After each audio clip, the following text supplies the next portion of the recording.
Hello guys, ganito ang paggawa ng DIY detergent soap. Guys, pag nabili nyo to guys, may instruction to. So, kailangan lang natin basahin. At pag imimix lang natin yung mga ingredients lahat guys ng nabili natin dito sa Shopee. So, kailangan lang natin ng base sa instruction, 16 liters, ganyan. So, kailangan na isang balde yung guys. At halo-haloin lang natin guys.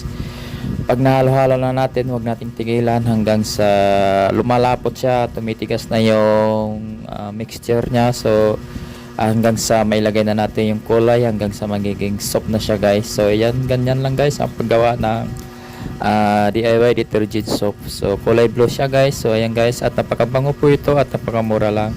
Marami ka nang magagawa guys sa isang set ng DIY detergent soap. So ano pang hinantay nyo, i-check out nyo na yan. So thank you po.